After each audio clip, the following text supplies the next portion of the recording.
vous qui n'avez pas la paix, venez, Jésus la donne. Purée profondée pour jamais, venez, Jésus pardonne. Quand Jésus remplit un cœur et de bonheur, et ne croit ni l'atteint peu, gloire à Jésus. Vous qui tombez à chaque pas, venez, Jésus délivre. Celui qui se jette dans ses bras a toujours le suivi. Quand Jésus remplit un cœur et de bonheur, et une chancelle lui prie, gloire à Jésus. Vous qui tremblez sous la terre, que la mort vous inspire, venez, votre libérateur a détruit son empire. Et avec lui, nous revivons. Avec lui, nous régnerons. Et la mort ne sera plus. Gloire à Jésus. Avec lui, nous revivons. Avec lui, nous régnerons. Et la mort ne sera plus. Gloire à Jésus. Amen. Avec lui, nous régnerons. Avec lui, nous revivrons. Et la mort ne sera plus jamais. Parce que la mort et le seuil des morts ont été vaincus. Comme il a dit dans Apocalypse chapitre 1, j'ai été mort. C'est le seul qui a conjugué le verbe mourir au passé. Il a dit, maintenant je tiens les clés de la mort et du seuil des morts. Et l'apôtre Paul pouvait dire, mort, où est ton aiguillon? Tombeau, où est la victoire? C'est vrai qu'aujourd'hui, dans l'état où nous sommes, nous ne comprenons pas. Mais un jour viendra que les tombeaux seront vaincus parce que tous les saints qui se reposent dans la poussière sortiront. Ce jour-là, quand le cri retentira, quand la trompette sonnera et que les morts en Christ ressusciteront premièrement, les vivants qui sont là seront transformés. Et alors si les nuées seront portées vers celui qui nous attend dans les cieux, alors on le entend dans les airs. On y a passé 7 ans au festin des noces. Comptez, c'est un peu plus de 7 ans parce qu'il y a encore 45 jours, je crois, de plus. Là, il prendra le temps pour nettoyer la terre avant d'installer le millénium. Que Dieu bénisse chacun de nous. Je crois que je ferai tous mes efforts pour terminer avec ce long message parce qu'on est aujourd'hui à la restauration de la vie. Pour terminer, pour parler de la vie de l'Église, la vie individuelle, la vie du couple et la vie familiale. Je crois qu'il y a de nouvelles personnes qui sont arrivées. Que Dieu vous bénisse, qu'il vous garde et qu'il vous permette de comprendre ce que vous êtes dit. Ce n'est pas toujours évident pour ceux qui arrivent pour la première fois. Je parle tellement vite, j'avale des mots. Je ferai tous les efforts pour que vous saisissiez ce qui est important. Que Dieu vous bénisse. Donc, comme je disais, je ferai un effort pour qu'on puisse terminer ce long message-là. Donc, ce matin, on parlait légèrement de la vie de l'Église. On en a parlé déjà, la restauration de l'Église, Mais on va parler plus tout le reste de la journée de la restauration de la vie individuelle, de la restauration de la vie du couple, de la restauration de la vie familiale. Parce que quand on parle d'une église, l'église, ce n'est pas les 4 murs qui forment l'église. C'est ceux que le Seigneur a appelé à sortir pour aller l'adorer. Ceux qui marchent en conformité avec sa parole, avec ses commandements. J'ai passé le temps la fois dernière à lire un peu. Peut-être je vais lire un peu ça avec vous avant qu'on vienne à aborder ce que nous allons dire tout à l'heure. Concernant Deutéronome chapitre 4. Il y a tellement de bonnes choses dedans. On va lire quelques versets dedans tout à l'heure. Et puis on va revenir à notre thème. Que Dieu nous bénisse. On va prier. Père Céleste, c'est un privilège pour nous d'être réunis. Il n'est pas donné à tous de l'être. C'est une grâce quand nous pouvons être là dans ta présence. Parle-nous encore ce matin. Instruis-nous, enseigne-nous et prépare chacun de nous à aller à ta rencontre.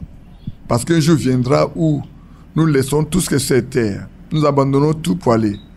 Et c'est maintenant que tu veux que nous apprenions à tout délaisser, à tourner nos regards vers les richesses du ciel. Conduis-nous, conduis nos cœurs. Prépare les cœurs de chacun. S'il y a une chose qui doit te dire qui n'est pas conforme à ta parole, écarte ça de ma bouche.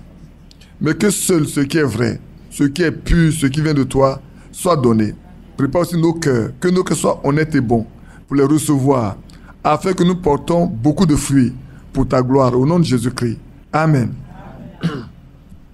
Donc avant d'aborder, allons lire un peu dans Deutéronome chapitre 4. C'est pas, mais je voulais qu'on lise un peu quelques versets dans Deutéronome chapitre 4. On commence depuis le verset 1 pour lire un peu ce livre.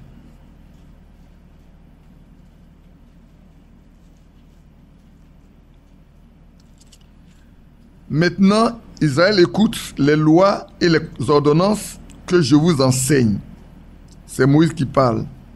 Mettez-les en pratique afin que vous viviez.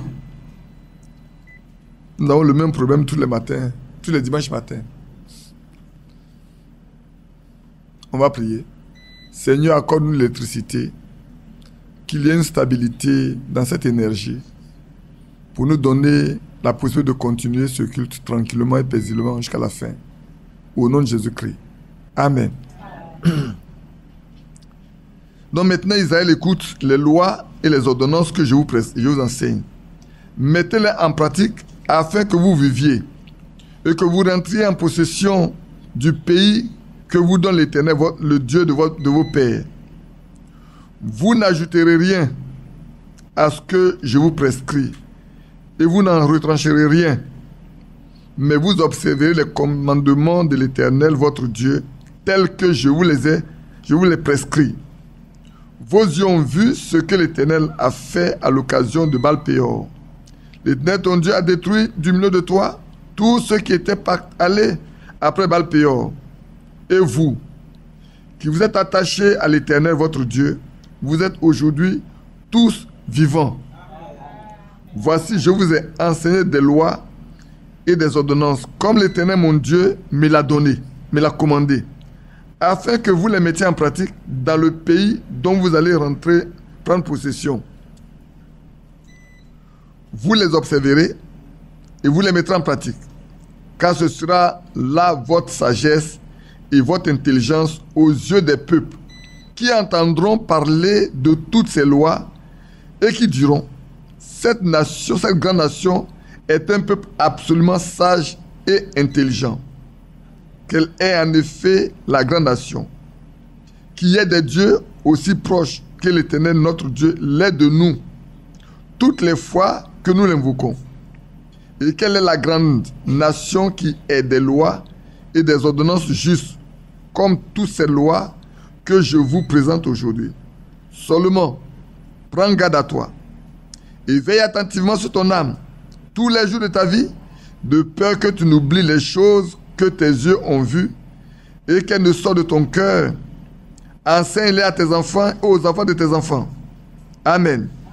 Souviens-toi du jour où tu te présentas devant l'Éternel, ton Dieu, à Horeb. Lorsque l'Éternel me dit, assemble auprès de moi le peuple. Je veux leur en faire entendre mes paroles, afin qu'ils apprennent à me craindre tout le temps qu'ils vivront sur la terre, afin qu'ils enseignent à leurs enfants. Amen. Que Dieu nous bénisse. Voyez, ici, le Seigneur a parlé et il nous a bien donné les instructions que nous devons mettre en pratique pour vivre. Mais nous, il a aussi mis en garde de faire attention, de prendre garde à notre âme. Aujourd'hui encore, que chacun de nous sache qu'il doit prendre garde à son âme. C'est l'âme qui pêche qui mourra. Le ventilateur vous dérange un peu, supportez. L'âme qui pêche, c'est elle qui mourra. Et le Seigneur est venu pour racheter notre âme. C'est pour ça que Golgotha a été dressé. Et quand Golgotha a été dressé, le diable pensait que c'était la fin. Mais il ne savait pas que c'était la fin pour lui.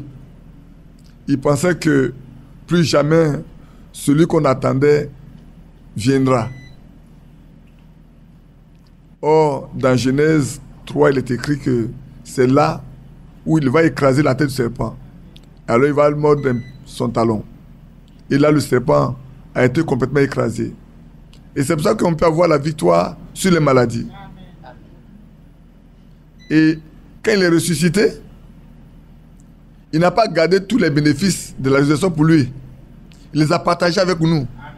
Il a reçu du Père l'esprit qu'il a déversé sur l'Église. Il a promis au peuple que vous pouvez aller, tous les croyants, s'ils prient pour les malades, les malades seront guéris. Même s'ils boivent quelques breuvages mortels, cela ne ferait point de mal. Je me souviens encore, comme je vous l'ai dit une fois, la sœur Nawa, qui était d'une obédience musulmane, qui a cru, et son père et sa mère ont décidé de lui faire du mal, parce qu'elle les a honnis en tant que musulmans. Alors ils ont loué une femme pour venir l'empoisonner. C'est elle qui fait le repas de cette sœur. Pendant une semaine, rien ne s'est passé. Alors il a dit au père, ne me mets pas en parler le Dieu de ta fille. Si tu veux tuer ta fille, la voilà, prends un couteau, égorge-la. Mais moi, je ne fais plus son repas. Parce que tout le temps, je lui ai donné à manger, rien n'est arrivé. Ce qu'elle a mangé là, si elle peut manger pour vivre, c'est que son Dieu est très fort. Aujourd'hui, la dalle où elle est mariée, tranquillement, elle est en paix. Mais avant que son père ne meure, elle a fait la paix à son père. Son père a fait la paix avec elle. Donc, c'est pour ça que le croyant n'a peur de rien. La seule chose, c'est que vous soyez des croyants. Si vous n'êtes pas croyant, alors tout peut vous arriver. Mais si vous croyez et que vous craignez Dieu, il prend soin de vous. La Bible dit, celui qui est en vous est plus grand que celui qui est dans le monde. Que Dieu nous bénisse. Donc la seule chose, comme il est dit ici, seulement prends garde à toi et veille attentivement sur ton âme tous les jours de ta vie, de peur que tu n'oublies les choses que tes yeux ont vues et qu'elles ne sortent de ton cœur. Enseigne-les à tes enfants et aux enfants de tes enfants. Mais bien aimés, peut-être ce matin on en parlera encore concernant la maison de Corneille, comme un modèle, on en parlera ce matin. Alors, regardons bien, ici, un ordre est donné d'enseigner les enfants et les enfants de nos enfants. Parce que quelqu'un dirait, mais ça c'est la loi, c'est au temps de Moïse. Non, même aujourd'hui, la Bible dit, instruis l'enfant selon la voie qu'il doit suivre. Et plus tard qu'il sera grand, il ne s'en détournera point. C'est que dans le proverbe. Instruis l'enfant aujourd'hui selon la voie qu'il doit suivre. De ce qui va grandir là, il ne va pas s'en détourner. Mais s'il vient s'en détourner, soyez tranquille. Vous avez fait votre travail. Le reste, Dieu s'en occupe. Vous savez, je vous ai donné beaucoup d'exemples de personnes qui ont eu les enfants et puis après, les enfants sont détournés. Oh, peut-être il y a un que je ne vais pas donner, je vais vous le donner avant qu'on vienne là. Il y a un, son père l'a élevé, sa mère l'a élevé. Ils ont tout fait. Et quand il a grandi, il a décidé de mener sa vie à lui. Le père est mort, la mère est morte. Sans l'avoir vu converti.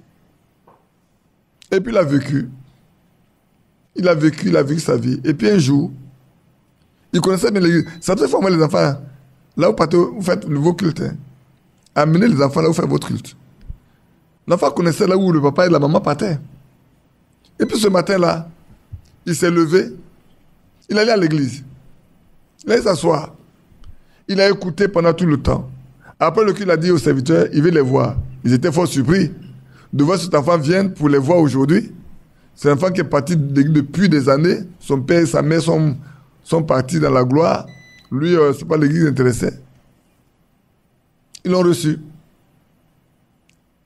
Et puis il leur a dit, oui, mon père et ma mère ne m'ont pas vu croire. Je suis venu pour me repentir de tout ce qu'il a vécu. Je veux marcher avec Christ. Je veux lui donner ma vie. Les gens étaient surpris. Qui lui a parlé? Mais Dieu sait. Vous savez, on enseigne, on ensemence une graine dans le cœur. La parole de Dieu est une semence. C'est la vraie semence. Et quand vous parlez de Dieu à un enfant ou à une personne, vous ensemencez quelque chose dans son cœur. S'il est de Dieu, cette semence croîtra. Et un jour, ça va produire. Ne vous précipitez pas. Ne vous en faites pas. Semez seulement. Vous, semez. Il y a un qui peut arroser. Il y a un qui peut faire croître. Ce n'est pas vous. Vous pouvez semer, mais vous ne pouvez pas faire croître. Regardez le laboureur. Il peut aller au champ, désherber, puis planter. Mais il vient se coucher.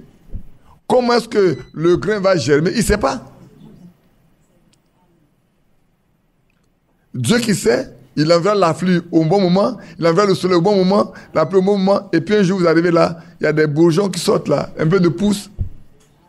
Et puis il n'y a pas de bruit. Hein. Ça grandit doucement, doucement, doucement. Il pleut un peu, il fait un peu le soleil, et puis ça grandit doucement, doucement. Et puis un jour vous arrivez, il y a des fleurs. C'est vous qui avez fait quelque chose? Non, vous n'avez rien fait. Des fleurs, des fruits. Il y a des fruits qui vont tomber, verts, tout petits. Il y en a qui vont continuer. Et puis vous arrivez là, tout est bien mûr. Ce que vous avez fait, c'est de cueillir votre fruit. Mais ce n'est pas vous qui avez travaillé. Vous avez fait que semer.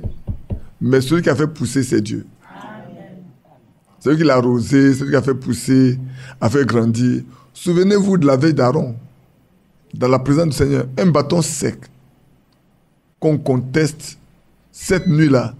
Qu'est-ce qu'il a fait? Quand c'est passé devant la face de Dieu, le lendemain matin, on l'a pris ces verges-là, qui avaient porté de quoi? Des bourgeons, des fleurs et des amandes mûres, pour montrer que quand Dieu, devant Dieu, même un bois sec peut fleurir, Amen. Peut verdir, peut porter de fruits. Que Dieu bénisse chacun de nous. Amen. On va aller dans Actes chapitre 2 pour parler de la... Actes chapitre 3 plutôt. Actes chapitre 3 pour parler de la restauration, du rétablissement. Je vais lire le verset 19. Repentez-vous donc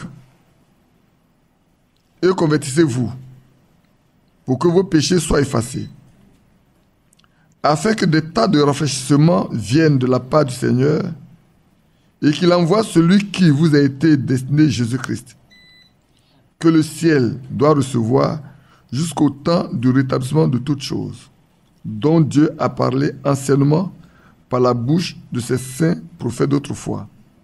Amen. Que Dieu bénisse sa parole. Ici, nous revenons encore avec ce thème qui est important, avec lequel tous les serviteurs de Dieu ont commencé. Jean-Baptiste a commencé par là. Repentez-vous. Le Seigneur est venu, repentez-vous. Le premier message de l'apôtre Pierre, repentez-vous. Et ici également dit, repentez-vous. Se repentir, c'est regretter tout ce qu'on a vécu auparavant. Et prendre l'engagement de ne plus recommencer, de s'en éloigner complètement. Et le Seigneur dit, convertissez-vous. Pierre dit, convertissez-vous. Changez de manière de vivre, de manière de faire, de manière d'agir. Dimanche passé, je vous ai dit que Quand vous prenez notre Bible, comme c'est là, quand vous partez dans Luc 22, je vais vous le lire. J'avais dit ça. Dans Luc 22, le verset 31, il dit, le Seigneur dit à Simon, Simon, Satan vous a réclamé pour vous cribler comme le froment. Mais j'ai prié pour toi afin que tu ne défailles point, toi, et quand tu seras converti. Dans les autres traditions, on a vu, quand ça sera revenu. Mais quand vous prenez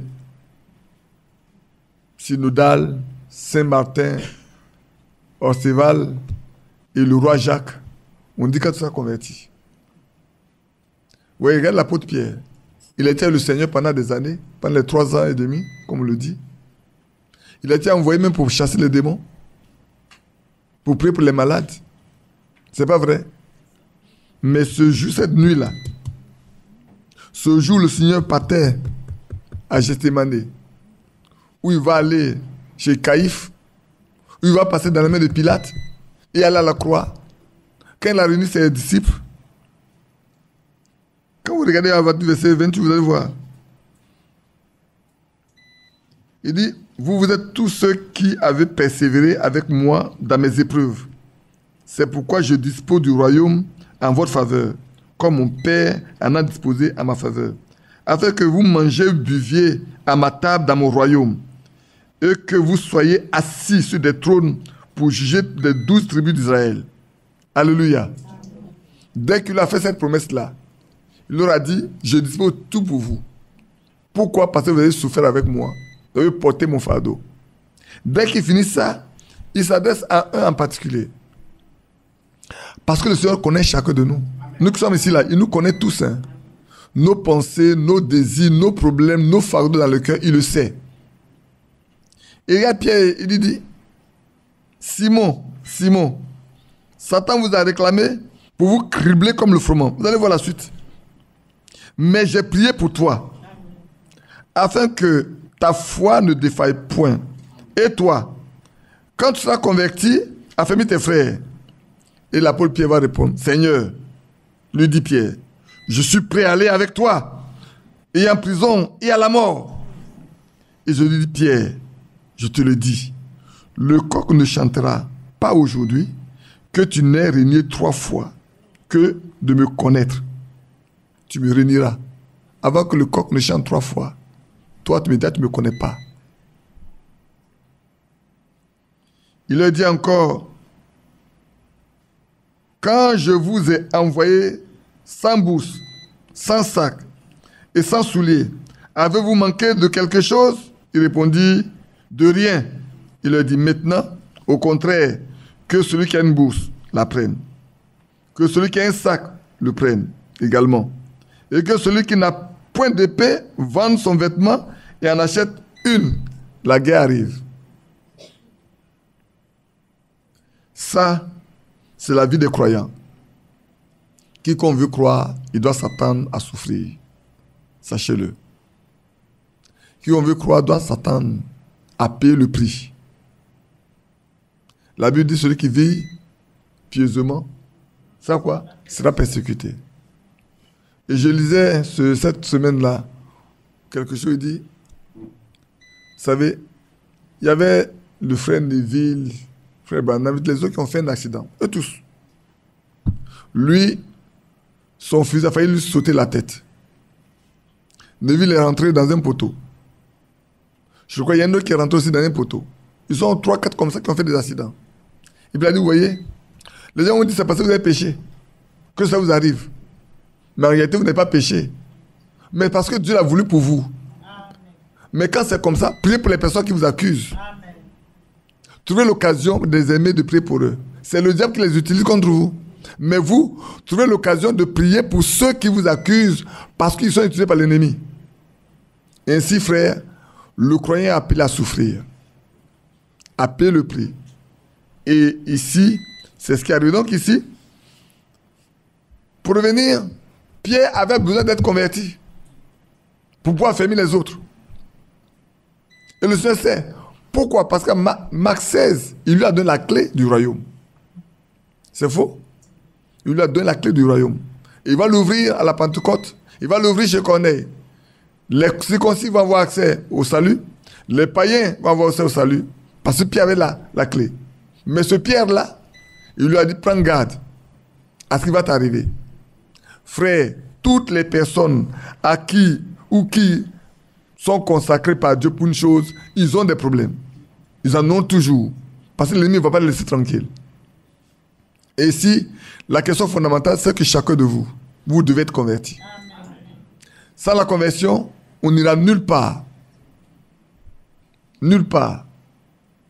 Et la conversion se termine avec le Saint-Esprit. Vous pouvez naître de nouveau. C'est vrai, dans Jean 1, il est écrit, à ceux qui ont reçu la parole, il a été donné le pouvoir de devenir enfant de Dieu. C'est pas vrai? Et si quelqu'un écoute ma parole, qui croit ce qu'il m'a envoyé, à la vie éternelle. Il ne veut pas un jugement. Il est passé de la mort à la vie. Donc le fait de croire nous donne la vie. Mais là également, frère, il faut qu'on montre qu'on a la vie. Ce matin, on en parlera longtemps. Hein. Quand on va rentrer on en parlera longtemps. Beaucoup disent, je suis chrétien. Mais le temps est arrivé de ne plus dire je suis chrétien, mais de vivre que nous sommes des chrétiens. Dimanche passé, je vous ai dit, nos pensées parlent plus haut dans le ciel que nos voix sur la terre. Et c'est vrai. Mais le temps est arrivé où chacun de nous ne doit pas dire je suis chrétien. Oh, moi je suis chrétien. Oh, je suis ceci. Aujourd'hui, le monde est fatigué avec le mot chrétien. Parce que au milieu des chrétiens, il y a beaucoup de désastres. Beaucoup de choses horribles qu'on n'ose même pas prononcer. Comme j'ai eu la fois dernière, je crois que c'est le mois passé, le mois de novembre, là où on révélait la situation d'un évêque quand il était prêtre, où il a commis, il a violé une petite fille qui a été gardée. Mais ce n'est pas chez eux seulement. Ne voyez pas seulement les catholiques. Regardez aujourd'hui comment ça se vit dans nos religions évangéliques. Il y en a qui voient les petites filles dans l'église et ils divorcent avec leurs femmes. Pour aller prendre ces petites filles-là. Je lisais quelque chose qui s'est passé en RDC. Donc ne regardez pas seulement les catholiques, ne regardez pas les méthodistes. Hein. Regardez nous qui sommes aujourd'hui évangéliques ou quoi que ce soit. Alors ce monsieur, la dame ne fait pas d'enfant, il dit, peut la soigner. Première journée, elle est venue, il a prié, il a fait ceci, il a fait cela. Deuxième fois, elle est venue, elle a fait ceci, elle a fait cela. Troisième fois, c'est pour coucher avec elle. Au point où la fille était fatiguée, a dû raconter ça à sa mère. Mais ce qui est bizarre, quand la femme de ce pasteur a appris, il est parti demander pardon à la mère de la fille pour ne pas qu'elle parle de ça à l'église, parce que l'église va être vidée.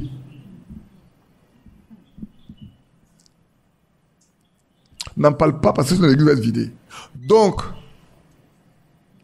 l'argent qu'elles vont recevoir a plus d'importance que la vie du ciel. Pour les gens qui doivent aller au ciel. Ça, ce n'est pas le temps passé. Hein. C'est dans notre temps.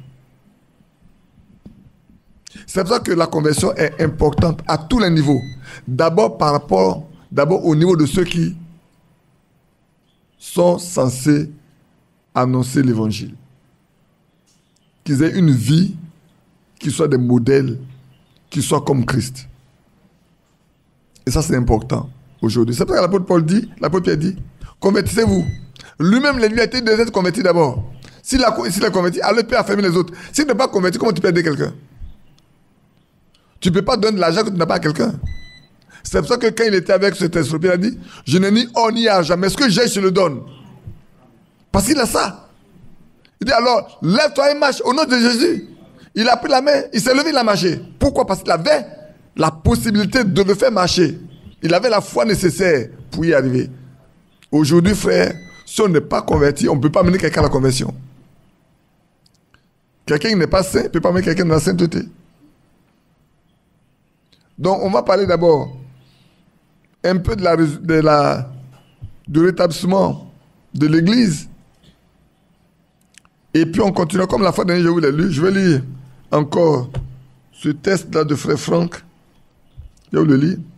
En ce qui me concerne, l'important est la promesse principale pour la vraie Église. Aujourd'hui, qu'est-ce qui est important aujourd'hui pour la vraie Église?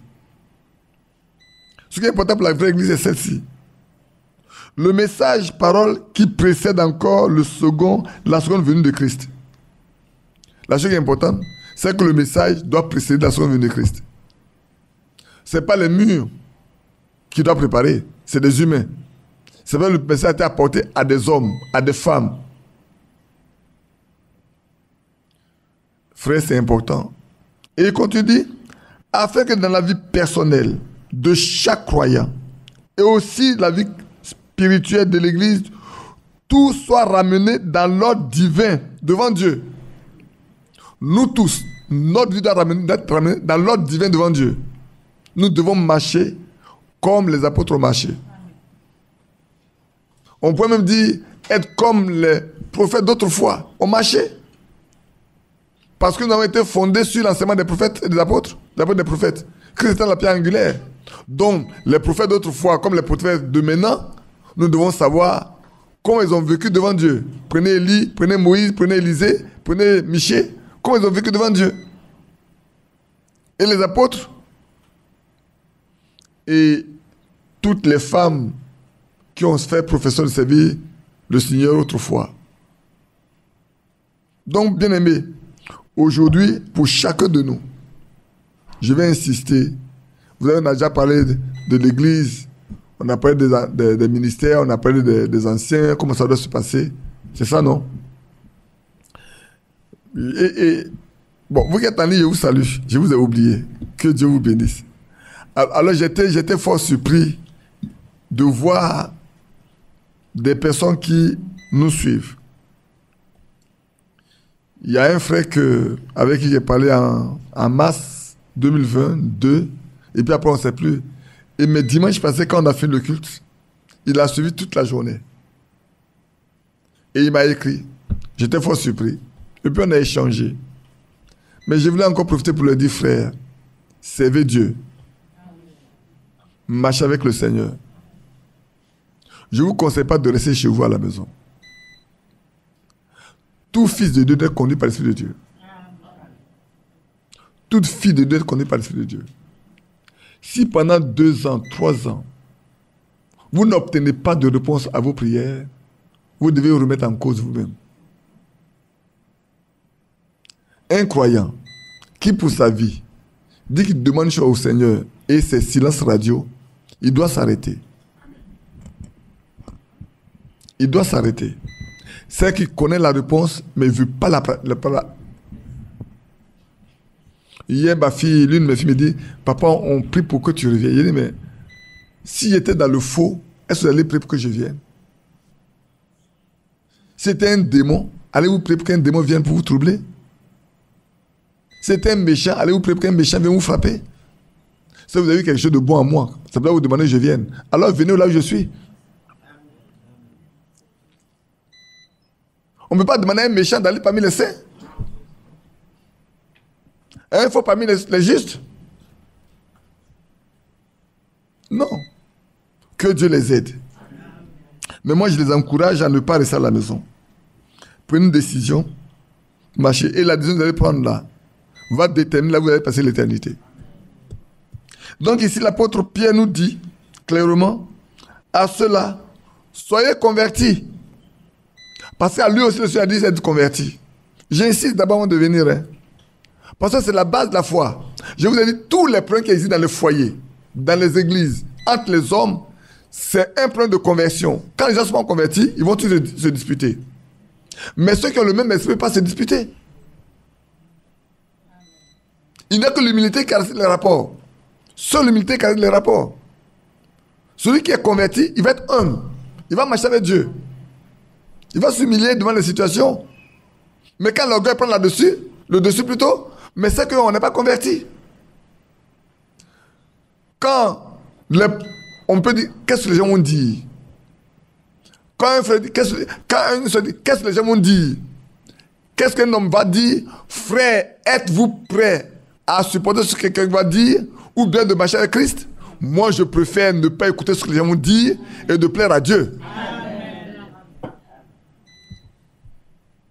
C'est ce qui est important, frère. Aujourd'hui, le temps est venu pour chacun de chercher plutôt à marcher avec Dieu. Ne pourra marcher avec Dieu que celui qui est converti.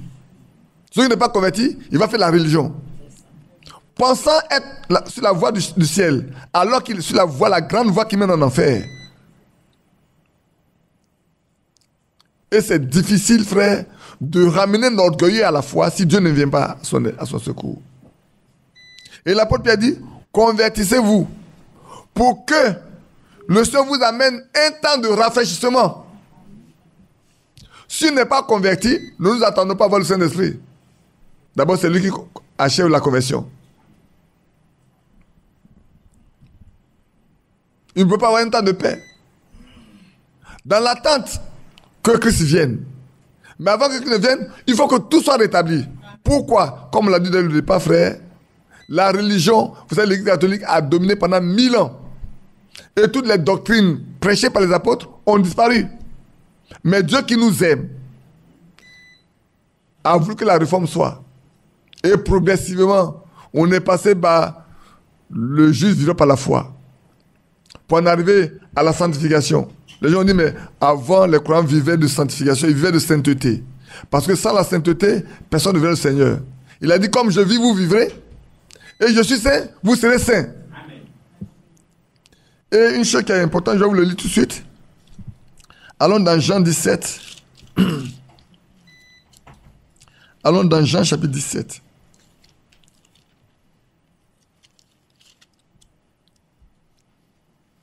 C'est tellement beau. Jean 17.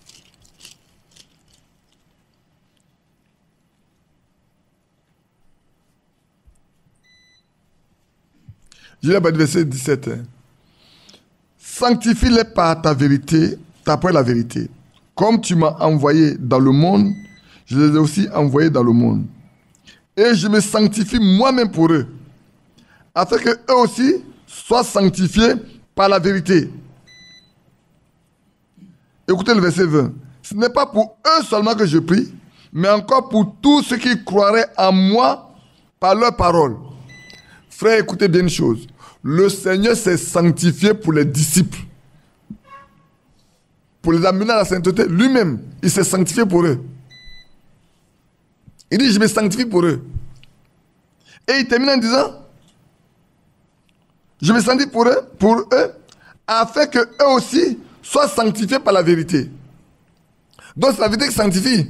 Je vous ai donné les trois moyens par lesquels Dieu nous sanctifie, non? Par quoi? Par la vérité. Par quoi? Par le sang. Par le front de son corps. Et par l'esprit. Les 4. Vous avez dans Romains 13. Vous avez Jean 17. Lucie, je pense que tu n'as pas besoin de noter ça encore parce que tu as tellement noté ça. Et puis, vous avez Hébreux 9 et Hébreux 13. C'est vrai. On est sanctifié par la parole de Dieu. On est sanctifié par le sang qui a été versé. On est sanctifié par le front de son corps. On est sanctifié par le Saint-Esprit. Et ici, il dit, je me sanctifie moi pour eux, afin qu'ils soient sanctifiés par la vérité. Mais quand il dit, ce n'est pas pour eux seulement. Ce n'est pas pour ceux qui étaient avec lui seulement qui prient. Il a prié aussi pour nous qui allons croire en lui par leur parole. Frère, si les apôtres n'avaient pas écrit, si leur parole n'a pas été prêchée jusqu'à nous, on n'aurait pas cru. C'est faux? Mais si. Donc on a besoin de sainteté. D'être saint. D'être sanctifié. Et le temps arrivé où, frère, on ne doit plus faire la religion. La religion n'amène pas la vie. La religion divise, la religion tue. Vous voyez comment c'est passé avec le jeune homme, non pas le jeune homme, l'aveugle-né. L'aveugle-né, quand il était guéri, la religion a fait que ses parents n'ont pas pu prendre témoignage véritablement, prendre position pour lui, ni pour Christ. Parce qu'on les a menacés. On dit si quelqu'un reconnaît Christ, on va le chasser de la synagogue. Mais il va leur faire une très belle leçon. Quels sont le voient, il dit, mais comment tu as fait? Il dit, c'est l'homme qu'on appelle Jésus qui m'a guéri. Non, c'est pas vrai. Il faut trouver ses parents pour leur poser la question. On trouve ses parents et dit, oui, nous savons que c'est notre fils. Mais quand Tassi concerne sa guérison là, demandez lui-même. Il a de l'âge. Il pourra répondre pour lui-même. Parce qu'ils ont peur qu'on le chasse de la synagogue. Aujourd'hui, quand tu ne fais pas ce que l'Église veut, on te chasse. Quand tu fais comme l'Église veut, on te chasse. Mais bien au contraire, quand quelqu'un ne fait pas comme lui, on devait l'aimer et prier pour lui pour qu'il vienne. Mais on le chasse. Pourquoi on le chasse? Parce que sa vie est en contradiction avec ce qu'on fait. N'est-ce pas? Je crois qu'il y a une jeune dame qui est venue ici, qui a disparu. Quand elle est arrivée, quand elle a vu comment vous êtes habillés, elle a dit, moi je ne peux pas venir ici parce que j'aime ça, j'aime ça, j'aime ça. Pour le monde, elle refuse la vie éternelle. Vous avez regardé, elle dit, mais je sais comme ça, ils vivent. Regarde les femmes. Moi j'aime ça, j'aime ça, j'aime ça. Mais ils n'ont rien de tout ça. On lui a dit, son professeur est là. Il sait bien de quoi je parle. Il a dit, mais viens tel que tu es. Personne ne te regarde. Viens tel que tu es. Fais comme tu es. Vous savez, la première fois que j'ai parlé à ma fille Camilla, elle portait le décolleté, des jupes, mini-jupes et tout. Au début, j'étais un peu embêté. Et puis, quand j'ai compris qu'elle était intéressée des choses de Dieu, je l'ai laissé tranquille. Jusqu'à ce qu'elle aille pas son baptême. Je ne lui ai jamais rien dit. Elle peut porter son pantalon, faire comme elle veut. Et puis, un jour, papa, dis-moi comment une chrétienne doit s'habiller. J'ai dit, si tu n'as jamais posé la question, je ne t'aurais jamais rien dit jusqu'à ce que Dieu te parle. Mais comme toi-même tu demandes, alors on va prendre la Bible et puis lire. Et puis on a lu la Bible. Mais quand on lui a lu la Bible, elle a la Bible, elle a lu. Si elle ne veut pas vivre comme la Bible dit, ça lui regarde. Mais comme on l'a lu ce matin, prends garde, veille sur ton âme. Attentivement. Car l'âme qui paie, c'est elle qui mourra. Ça va? Donc, l'apôtre Pierre parle de la conversion. Parce qu'à lui-même, le Seigneur a dit, quand tu seras converti, alors tu pourras affermir tes frères. Et là, il parle aux Israélites qui ont cru, qui ont vu le miracle qui a été accompli. Il dit, vous aussi repentez-vous. Vous savez, dans l'ignorance, on fait beaucoup de choses. Hein. Quand on n'a pas de connaissance, on peut faire beaucoup d'erreurs. L'erreur que vous avez faite là, vous l'avez tué, vous avez dit que son sang retombe sur vous, tout ça. Repentez-vous, sortez de là. Et convertissez-vous. Changez votre mode de vie, votre manière de faire. Vivez pour Dieu. Marchez avec Dieu. Obéissez à sa parole. Mettez ça en pratique. Et vous vivrez. Mais ce n'est pas gratuitement. Ce n'est pas comme ça. Vous savez ce qu'il dit? L'apôtre Pierre dit, je vais relire.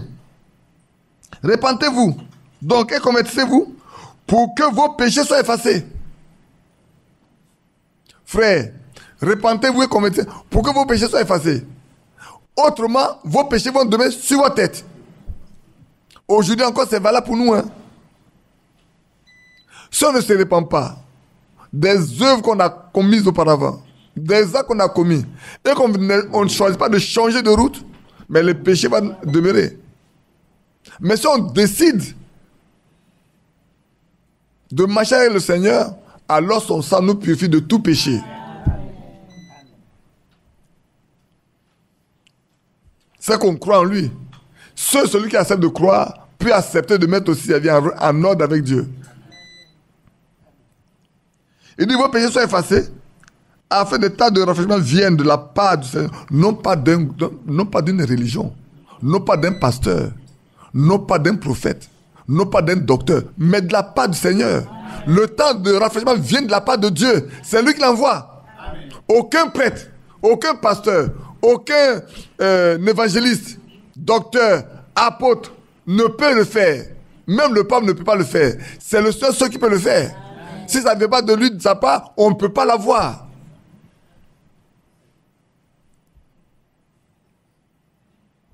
C'est pour ça qu'aujourd'hui, frère, Ne regarde pas aux hommes. Regardons à celui qui a donné sa vie à Golgotha. Tournons nos regards et aidons les autres aussi à tourner leurs regards vers Golgotha. Il y a un seul. Il n'y a pas deux, il y a un seul. Et c'est lui qui a dit, j'ai été mort.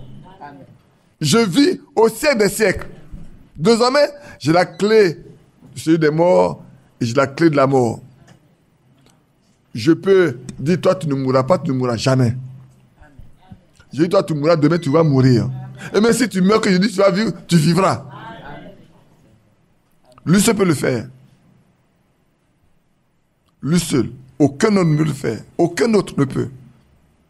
Depuis les Bouddhas, les chiens, tout le monde, ils sont tous morts. Aucun n'est ressuscité. Aucun. Il y a un seul qui a pu le faire. C'est Christ. Pourquoi? Parce qu'il est l'auteur de la vie. Il a dit à Marie, si tu crois, tu verras la gloire de Dieu. Ne t'ai-je pas dit, si tu crois, tu verras la gloire. Je suis la résurrection et la vie. Amen. Et c'est lui seul qui peut dire, personne ne m'ôte ma vie. Je la donne pour la reprendre.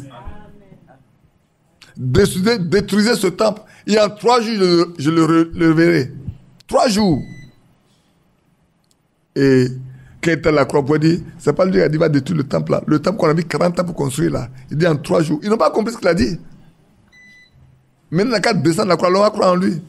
Mais il n'avait pas à descendre la croix. Parce que s'il descend la croix, on n'allait pas croire. Il est venu pour passer à la croix pour sauver ceux qui sont destinés à la vie éternelle. Amen. Frère, tous les vrais enfants de Dieu ont été connus dès la fondation du monde. Amen. Je vais vous dire une chose. Où était Ève avant que Ève ne paraisse? Mais il était en Adam. Quand le Seigneur a créé l'homme à son image, il a créé l'homme mâle et femelle. Ève était en lui. C'est quand Dieu l'a formé de la poussière qu'il a pris sa côte. Je vais revenir là-dessus tout à l'heure. Qu'il a pris sa côte pour faire une autre comme lui-même. N'est-ce pas? Il n'a pas pris ailleurs. Hein? Il a pris de là où on aime bien là. Mais qu'est-ce que ça fait? À la croix, frère, si quelqu'un est chrétien aujourd'hui, il doit savoir qu'avant la fondation du monde, il était en Christ. Ça vous surprend, non? Si tu n'as pas été là-bas, tu ne pourras jamais être avec lui. Parce qu'un homme et une femme forment un. Un homme et sa femme, ils forment un homme. Ainsi, ceux qui sont sauvés étaient un avec lui d'abord. Mais lisons Éphésiens chapitre 1. On va lire un peu Éphésiens chapitre 1. Je n'ai pas encore parlé de l'église. Hein. Je suis en train de parler de la vie. Je ne sais pas pourquoi, mais c'est comme ça que je suis conduit. Je m'en vais comme ça avec ça. Hein. Que Dieu nous bénisse. Au verset 4 dit, en lui, Dieu nous a... En qui? En Christ. Donc je l'ai verset 3. Béni soit le Dieu et Père de notre Seigneur Jésus-Christ, qui nous a bénis de toute bénédiction spirituelle dans les lieux célestes en Christ. En lui, qui? Christ. Dieu nous a élus avant la fondation du monde. Il nous a choisis. Ceux qui la connaissent d'avance, Romains 8, il a aussi prédestiné à être semblable à l'image de son fils. Lui qui est le premier de tous les premiers-nés. Frère, le temps est arrivé. Vous ne pourrez pas vivre si auparavant n'a pas été en lui. C'est pour ça que quand on parle de la conversion, c'est important. Quand on parle de la conversion, par expérience, beaucoup disent qu'ils ont cru, et puis plus tard, ils ont abandonné la foi. Beaucoup ont cru, puis ils ont abandonné la foi. C'est pour ça qu'aujourd'hui, on met l'accent sur le fait qu'il faut avoir fait une véritable expérience avec Christ. Si on peut prétendre croire, alors ça me ramène dans Matthieu 13. Vous connaissez les différents chants, non? Les 4. D'abord sur le bord de la route. Ensuite, sur le terrain pierreux. Ensuite, dans les épines. Et puis la bonne terre. Vous voyez, non? Est-ce que les premiers sur le terrain, moi, ils ont cru, non? Quand ils viennent, ils ont entendu. On dit ils ont cru. Mais on dit le diable est venu arracher de leur cœur. Le diable est venu arracher ce qui a été semé là. Le diable est venu arracher ça de leur cœur. Pour qu'ils retournent Ce n'est pas pour eux. La semence a quitté le cœur. Il n'est pas resté là pour germer, pour croître, pour produire. Ils sont partis. Et puis, la deuxième est tombée sur des terrains pierreux. Il n'y a pas assez de racines. Ça poussait, mais il n'y a pas de racines. Pour aller puiser de l'eau, pour vivre. Et donc, il y a eu le soleil, paf. Il y a eu le vent, tu as été déraciné, tu es parti. Et puis, il y a un autre groupe. Ah, ils ont reçu cela. Ils étaient très heureux. Mais les soucis de la vie. De quoi mangerons-nous demain? De quoi serons-nous vêtus demain?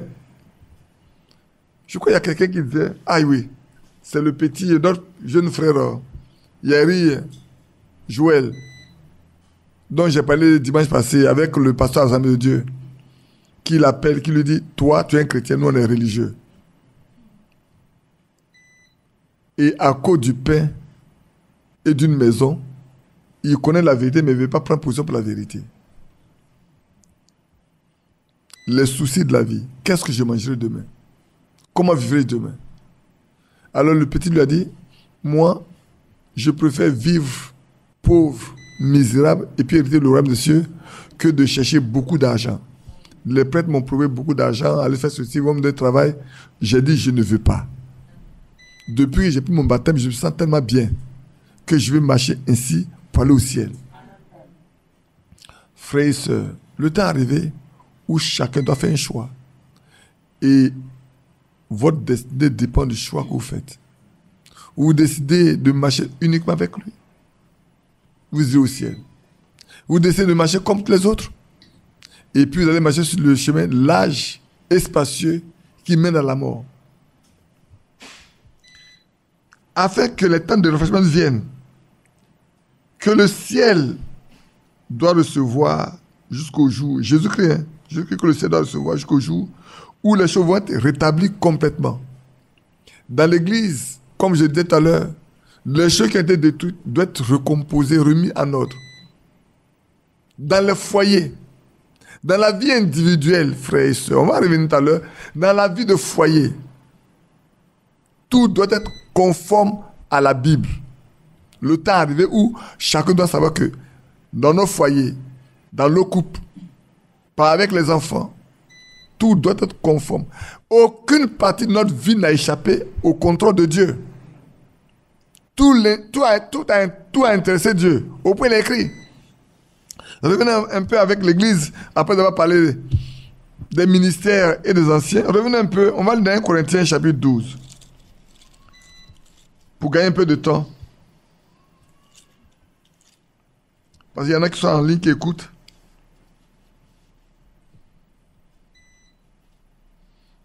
Lisons le verset 12 au verset 13. Car, comme le corps est un, et il y a plusieurs membres, et comme tous les membres du corps, malgré leur nombre, ne forment qu'un seul corps, ainsi en est-il de Christ. Nous avons tous été, en effet, baptisés d'un seul esprit pour former un seul corps, soit juif, soit grec, soit esclave, soit libre. Nous avons tous été abreuvés d'un seul esprit. Amen. Frères, aujourd'hui, le corps, l'église dont on parle, c'est l'église de Jésus-Christ, dont il a parlé dans Matthieu 16. Il dit, je fonderai mon église et les portes de l'enfer ne prévaudront pas contre elle. On a parlé des 5 identifications précises de l'église, non? Et on a parlé de la force église également.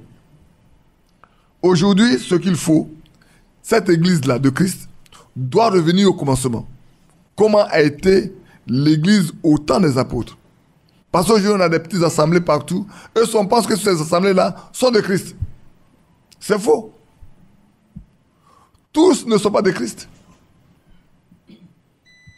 Ne sont de Christ que là où Christ s'exprime. Ne sont de Christ que là où Christ se fait voir.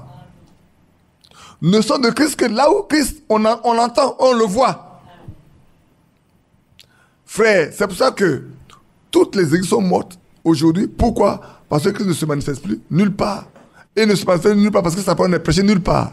Là où la parole de Dieu n'est pas prêchée, Christ ne se manifestera jamais. Il est un avec sa parole. Au commencement était la parole était avec Dieu, la parole était Dieu. Et la parole a été faite chair. Donc, là où la parole n'existe pas, Christ n'a pas besoin de se manifester là. On peut chanter des cantiques. On peut louer, on peut danser, on peut tout faire. Jouer de la musique et tout. Mais rien ne va se passer. On va simplement enthousiasmer les gens. C'est pour ça qu'ils n'aiment pas beaucoup de bruit. Quand on adore. Adorons simplement. Les adorateurs dont le Père a besoin, ce sont pas ceux qui font beaucoup de bruit. Hein.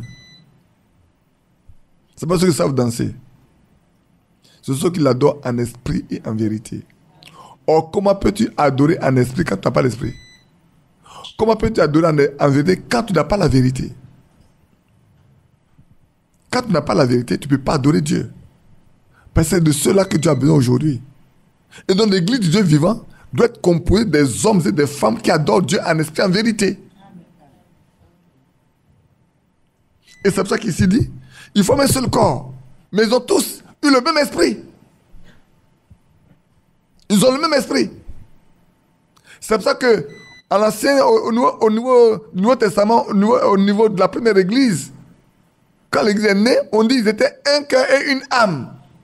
Un cœur. Quand on les voyait, ils se forment un cœur et une âme. Et personne ne dit que c'est bien, lui appartient propre. Est-ce que c'est la même chose aujourd'hui? Mais ça doit revenir. Mais pour que cela vienne, il faut d'abord que chacun de nous fasse l'expérience du baptême du Saint-Esprit. C'est pour ça que dans ces temps, on met l'accent dans nos moments de prière des vendredis. On met l'accent, on demande au Seigneur de vraiment visiter son peuple. De vraiment venir visiter son peuple. Pour qu'il accorde le Saint-Esprit à ceux qui ne l'ont pas encore reçu. Et quand, écoutez bien, et quand le Saint-Esprit viendra, alors, vous savez ce qui va se passer? Je vais lire le verset 4 de 1 Corinthiens 12 là. Je vais le lire jusqu'au verset 11. Quand le Saint-Esprit viendra, et que chacun l'aura expérimenté, frère, l'église sera plus calme. Je ne sais pas si vous comprenez ce que je veux dire. L'église sera bruyante. Parce que ce n'est pas une seule personne qui va travailler dans l'église.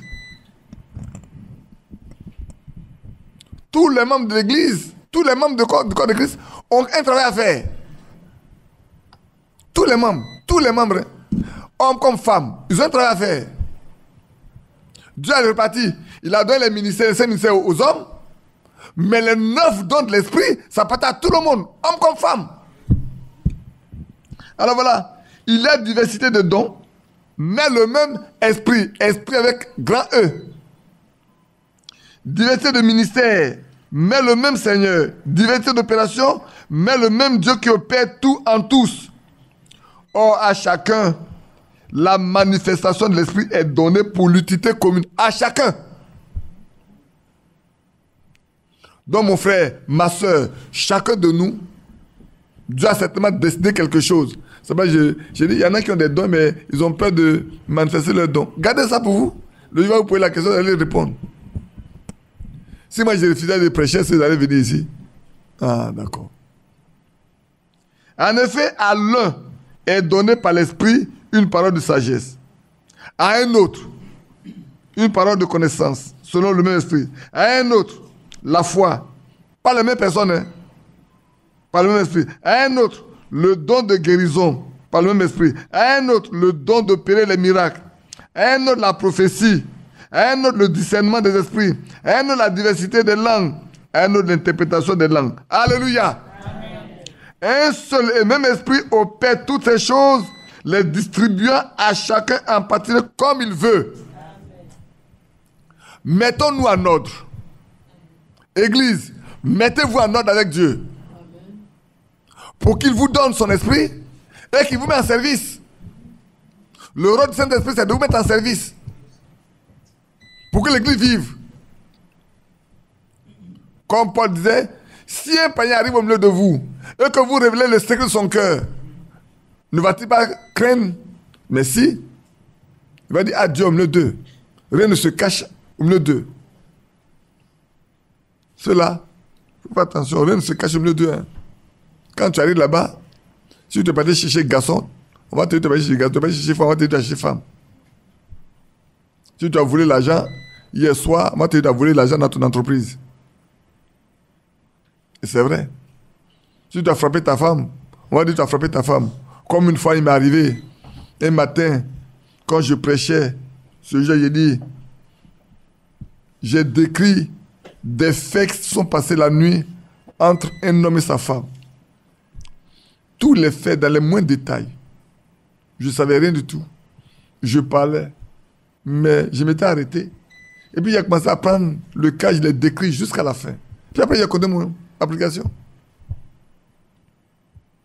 À la fin, les parents de cet homme disent à la femme, pourquoi tu as appelé frère Badi pour lui dire ce qui est passé à ton mari? Il dit, mais je ne l'ai pas appelé. Je ne l'ai pas appelé. Dieu nous dit que c'est le Saint-Esprit qui a fait ça. Vous voyez comment les gens ne croient pas? Les gens ne croient pas que là où ils sont... Frère, pourquoi vous demandez au Seigneur de vous parler alors? Quand on vient à l'église, on dit, Seigneur, que tu nous parles par ta parole.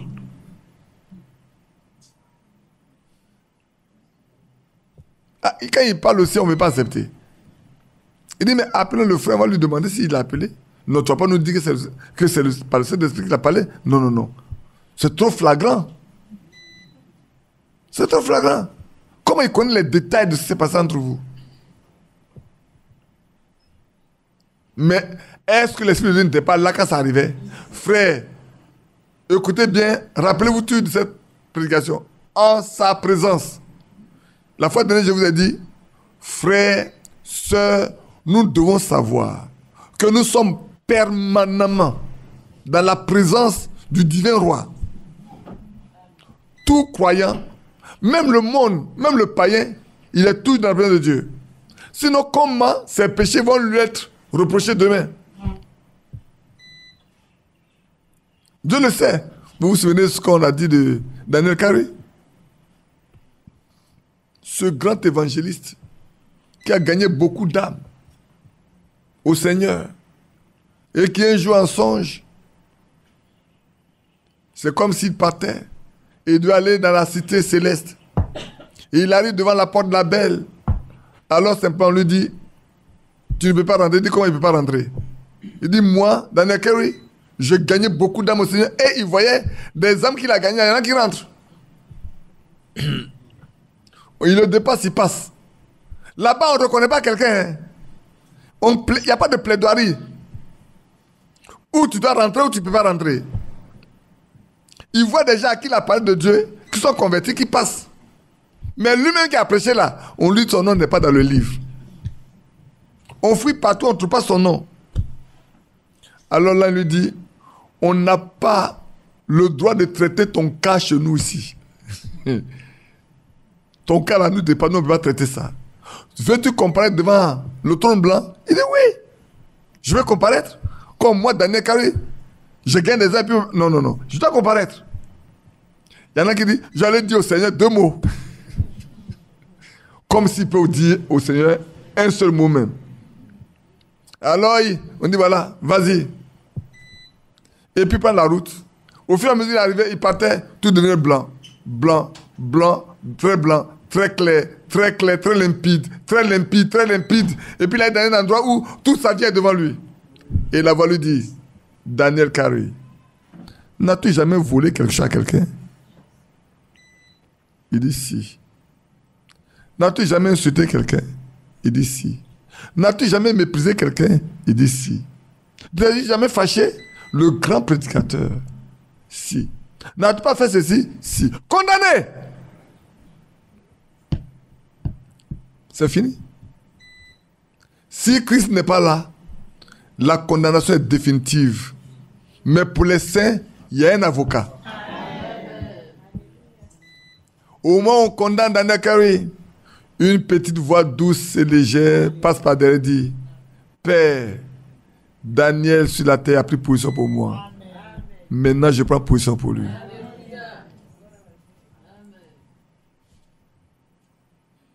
Il a pris position pour moi sur la terre. Moi aussi, je prends position pour lui. C'est tellement merveilleux de voir. C'est ce qui a sauvé Daniel Carrière. Donc, frère, ouais, non, frère, notre vie est permanemment devant Dieu. Donc, sachant que nous sommes en présence du divin tous les jours de notre vie, chaque seconde, frère, depuis que tu es levé, jusqu'au soir, tu vas te coucher, même quand tu dors là, tu es en sa présence. Sinon, comment pouvez-vous avoir des songes qui viennent par lesquels ils vont vous parler? Si vous n'êtes pas dans sa présence, comment il peut vous donner des songes par lesquels il peut vous parler? Même couché, vous êtes en sa présence. C'est ça qui peut vous révéler ces choses à venir là, par des songes, par des visions nocturnes. Donc prenez garde. Vous n'êtes pas cachés. Ni moi, ni vous. Personne n'est caché. Ce dont je parle là, si vous pensez que j'ai écrit, je n'ai rien écrit. Mais il connaissait les besoins de chacun de vous. Il sait pourquoi on en parle. Et sinon, frère, le temps est arrivé où l'église doit être réveillée. L'église doit revenir à son point de départ. Ce que l'apôtre Paul a écrit ici, c'est ce qui se passait au premier âge.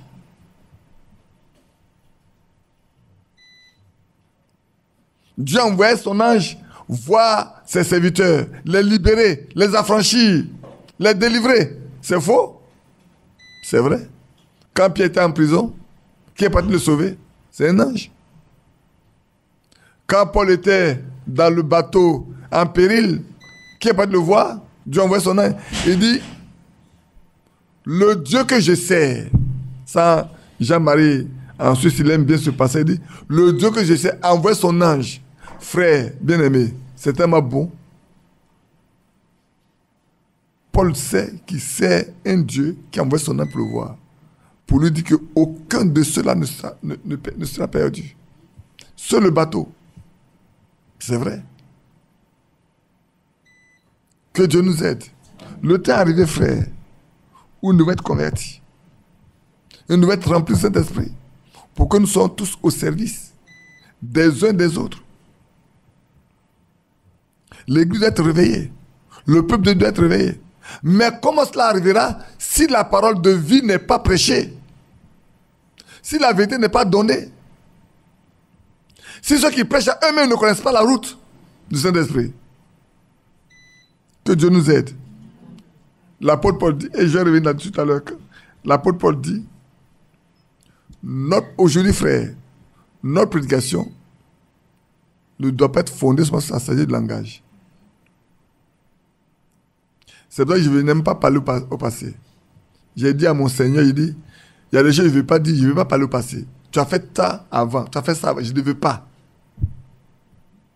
Tu as fait ça avant, tu as fait ça avant, tu as fait ça, je ne veux pas. Tu dois confirmer que je prêche la vérité, oui ou non. Si tu as confirmé hier, tu dois confirmer aujourd'hui. Ah oui? S'il a confirmé hier, là, il doit confirmer aujourd'hui encore. Pas qu'il ne fait pas beaucoup de choses, hein, mais je veux qu'il confirme comme il a confirmé publiquement avant, là. Il n'a qu'à faire la même chose encore. Moi, c'est ma prière. J'ai dit, Seigneur, tu as confirmé avant. Pour montrer que ce que je prêchais là, ce n'était pas la sagesse du langage. Maintenant encore, que tu confirmes que ce n'est pas la sagesse du langage. Que ce que tu as fait avant là, tu le fasses. Que les sourds entendent, les aveugles voient, les muets parlent, les morts reviennent dans la vie, les femmes qui n'accouchent pas l'accouchent. Et que vos myomes là soient détruits complètement. Il n'y a plus de fibromes qu'on ne me parle plus. Je ne veux plus entendre parler de fibromes. Je n'en veux plus du tout. Ça doit disparaître du milieu de vous. Oui. Médecin, tu ne dois plus avoir le temps d'opérer ça là. Ouais.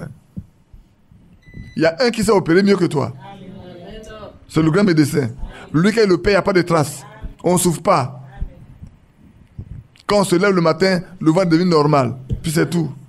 Vous savez, une fois, il y a eu, ça arrivé, en RDC, il y a une sœur qui a été opérée. On lui a enlevé son utérus. Et puis elle a dit, Seigneur, je vais avoir un enfant. Et puis elle a dit, voilà, un c'est Dieu qui a pris pour elle, pour que Dieu donne un enfant. Et puis elle a pris grossesse. Et elle est partie voir le médecin qui l'a opéré. Quand le médecin a fait la radio de la ville inceste, il a fui. Il a quitté la ville parce qu'il ne peut pas comprendre que ça peut arriver. On enlève l'utérus et puis il y a une grossesse. Non, par où ça venait? Où sont les trompes là? Par où les ovaires vont venir? Il a quitté la ville. Il a abandonné son rôle. Parce qu'il y a un plus grand que lui. Oui, frère. Ayons foi. Bien aimé, la fois que je vous ai demandé, je vous ai dit, ça je vous ai rendu témoignage, non? Mais où est votre témoignage à vous? Donne-moi votre témoignage pour que je rende ça aussi. Ou bien on n'est pas dans la vérité, on n'est pas dans la vérité, on arrête les réunions. Parce que la vérité apporte la foi.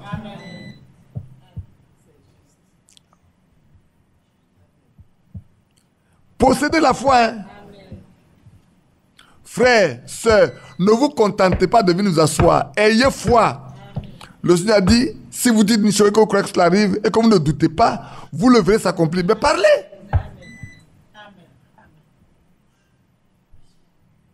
Parlez. L'église doit être complètement renouvelée.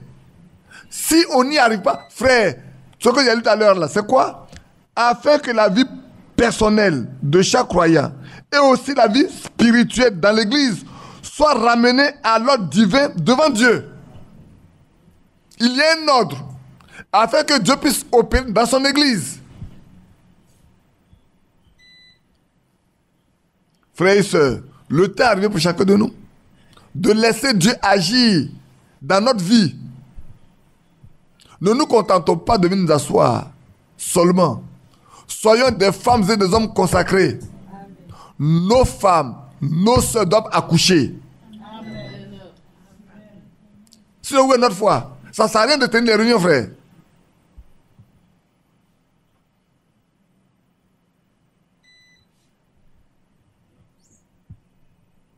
Ça ne sert à rien.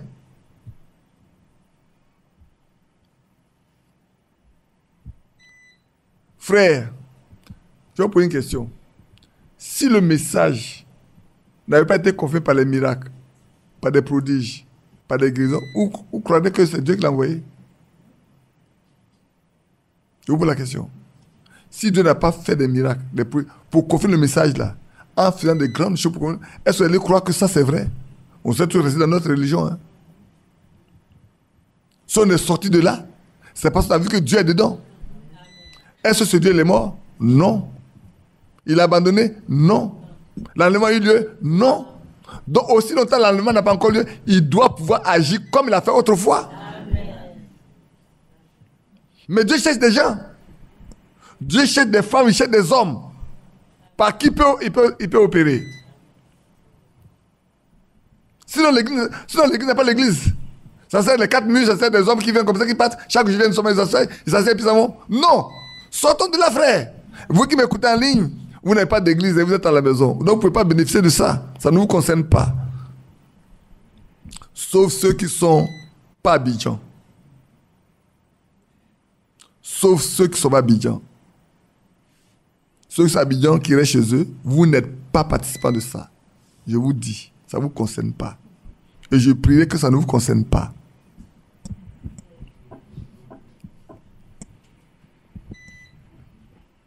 Vous avez un choix à faire. Décidez où vous voulez aller. Mais votre vie future dépend du choix que vous allez faire aujourd'hui. Et vous avez besoin de faire le choix. Et c'est vrai.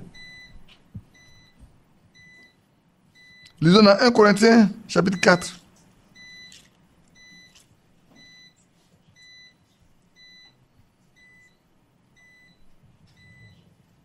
L'apôtre Paul dit dans le verset 18, 1 Corinthiens 4, je lis le verset 18, quelques-uns se sont enflés d'orgueil, comme si je ne devais pas aller vers eux, chez eux, mais j'irai bientôt chez vous, si c'est la volonté du Seigneur, et je connaîtrai non les paroles, mais la puissance de ceux qui se sont enflés.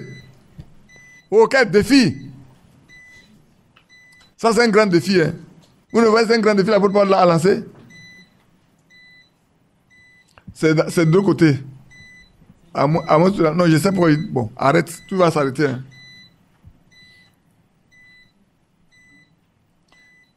Regardez bien ce que l'apôtre Paul dit. L'apôtre Paul lance un grand défi. Il dit quelques autres se sont enflés d'orgueil, comme si je ne devais pas aller chez vous, mais j'irai bientôt chez vous, si c'est la volonté de Dieu. Et je connaîtrai non les paroles, mais la puissance de ceux qui sont enflés. Vous qui êtes enflés là, vous allez me montrer, pas par la parole, hein, que Dieu aussi est avec vous, qui travaille par vous. Moi, Paul, je dis que, au loin, vous avez parlé de ceci, vous avez parlé de cela. J'ai compris. Mais je vais venir chez vous. Quand j'y serai, alors ceux qui ont parlé beaucoup là, je vais les voir en action. Non pas en parole. Que le Dieu qu'ils servent là, les utilise pour qu'ils manifestent le Dieu que je vois. Parce que moi, ma parole n'est pas seulement une parole de sagesse. Je fais la démonstration de la puissance de résurrection. Et il dit, car le royaume de Dieu ne consiste pas en parole, mais en puissance. Frère, c'est valable encore aujourd'hui.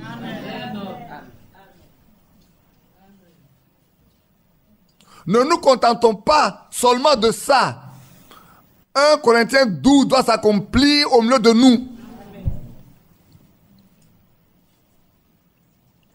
Sinon, nous sommes une église morte. On n'est pas vivant.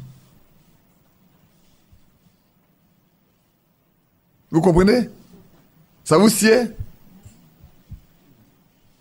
Êtes-vous prêts à vous engager ce chemin-là? Il n'y a que les femmes qui ont répondu. Hein. Il n'y a que les femmes qui répondent. Non, les hommes ne veulent pas. Vous les hommes, vous avez peur. Vous n'êtes pas encore prêts. C'est ce que je comprends. Vous n'êtes pas encore prêts à vous engager pour que Dieu puisse vous utiliser. Un matin viendra, il n'y a pas un qui prêche. Comment vous allez faire? Il n'y a pas de mandat à de venir. Hein.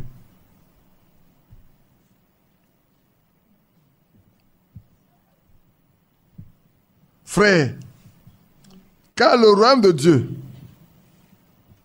dans le royaume de Dieu, là où Dieu est roi, là où Dieu gouverne, là où Christ est le maître, dans ce royaume-là, ce n'est pas en parole. Ça avait puissance. Vous comprenez? C'est pour eux là que Marc 16 s'accomplit. Voilà les miracles qui accompagnent ceux qui auront cru. Alors je pose la question, sommes-nous des croyants, oui ou non? Les hommes ne répondent pas. C'est bizarre. Ce matin, les hommes, vous êtes devenus timorés. Êtes-vous des croyants, oui ou non? Amen. Maintenant, j'ai entendu un peu. C'est pour nous, hein. Marc 16, c'est uniquement pour ceux-là. Et Jean 12, 14, c'est aussi pour nous. Il dit, les miracles que j'ai faits là, vous en ferez aussi de plus grandes. Parce que vous faites au Père. Ce n'est pas pour tout le monde. C'est seulement ceux qui sont en lui, qui ont été élus dès la fondation du monde, qui sont en lui. Sommes-nous en lui? Ou êtes-vous en lui? Avez-vous été élus dès la fondation du monde en lui? Votre nom a-t-il été écrit dans le livre de vie de l'agneau qui a été immolé dès la fondation du monde? Si oui, frère, le royaume dans lequel nous sommes là, ce n'est pas en parole. C'est en puissance. Oui, c'est vrai. Nous devons y arriver. Nous sommes une église morte. Bien aimé. Je reste au niveau église seulement pour le moment. C'est important que vous sachiez ça. Dans ce royaume-là, si vous êtes dans ce royaume, là-bas, on ne parle pas seulement. C'est pour ça que quand Élie est venu, qu'elle a dit à Akab, mais réunis-moi tous les prophètes de Baal. On verra avec qui Dieu marche. Quand il a élevé l'autel, il a mis de l'ordre. Il a fait d'abord qu'il mette de l'ordre. Tout ce qui a été démoli, il l'a rétabli. Il leur a dit, prenez pour vous les taureaux là. Commencez. Vous êtes plus nombreux. Allez-y. Ils ont commencé toute la matinée. Ils ont adoré. Ils ont adoré. Ils ont adoré. Il dit, mais criez fort. Votre Dieu a peut-être parti en voyage. Ou bien il est occupé à des affaires. Il est en train de négocier des marchés là-bas quelque part. Continuez. Mais à l'heure de l'offrande du soir, quand l'heure où on doit offrir le sacrifice est arrivée, il dit arrêtez maintenant. Il connaît le temps où Dieu répond aux prières. Élie connaît le temps. Il dit arrêtez maintenant. Mon Dieu est prêt. Elle découpe mon taureau. Mettez le bois. Mettez tout rapidement. Maintenant découpez le taureau. On a découpé le taureau. Il dit remplissez, creusez les trous. Hein? Élie. Faut pas nous on y est. Élie a vu ça. Il dit, frère, le Seigneur dit, je ne fais rien, ça va faire au Père. Est-ce que vous avez compris? Il dit, je ne fais rien si ce n'est pas ce que j'ai vu faire au Père. Et comme mon Père travaille, moi aussi je travaille.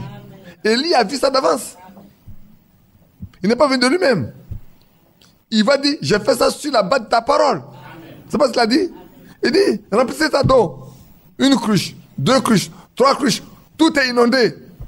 Hein? Élie.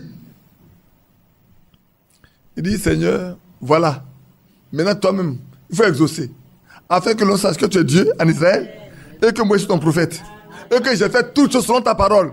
Voum, le feu est tombé. Et le feu a tout consumé. Même l'eau, le bois, tout est parti des pierres. Pourquoi? Parce que ce n'est pas un lieu où on parle.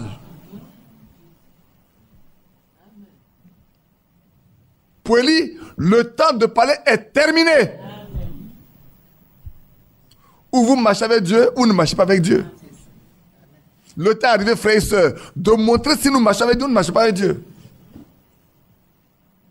Le temps est arrivé, frère. Dans la vie individuelle, on y arrivera, mais maintenant, au milieu de nous, le temps est arrivé où nous marchons avec Dieu, nous ne marchons pas avec Dieu. Quand vous sortez d'ici, ne dites pas, nous sommes des chrétiens, nous sommes venus à deux, frère m'a dit, on doit savoir. À vous voir, on doit savoir. Le sorcier qui passe, il doit savoir que vous êtes des chrétiens. Et si on vient vous donner un mort ici, qu'est-ce que vous allez faire maintenant? Si on vient frapper la porte, là, oui, on vous entend prier là, on sait que Dieu est avec vous, voilà un mort, vous allez faire quoi? Si hier il n'y a pas eu de résurrection, ce n'est pas aujourd'hui que vous allez avoir la résurrection. Si vous n'avez pas remporté des victoires hier, aujourd'hui nous ne pouvons pas remporter des victoires. Sur quelle base aller? Si Élie l'a fait, il sait que Dieu est avec lui.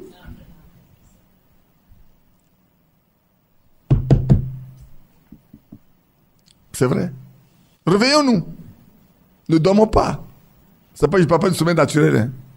Je ne parle pas du sommeil spirituel. Ne dormons pas. Le temps est arrivé, frères et sœurs. Nous réveiller. Hein? La fille Sabine. Où est ta foi? Elle est morte maintenant? Ah d'accord.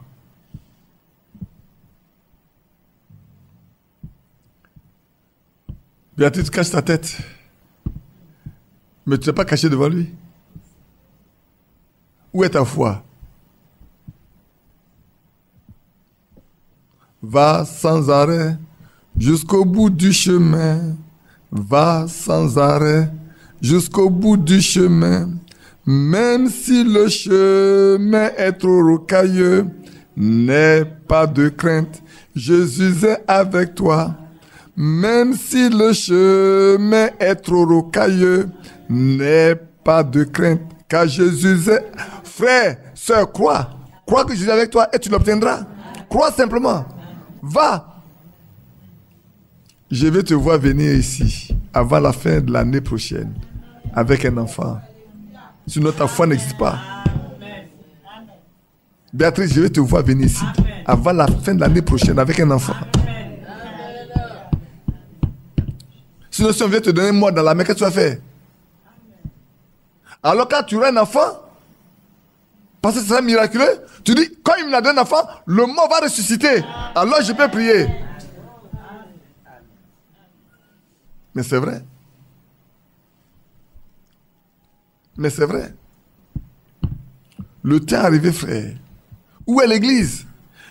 L'apôtre Paul dit, dans le royaume dont il est question là, là-bas on ne parle pas. Dans tous les autres royaumes, on parle. On discute, on négocie. Mais ici, il n'y a pas de négociation. Où tu es dans l'Europe, tu n'es pas dans le royaume. Et si tu es dans l'Europe, ce qui est dans l'Europe t'appartient. Amen.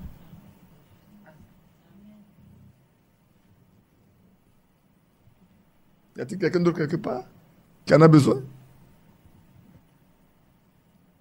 Tu en as besoin. Mais prends. Lève-toi et prends.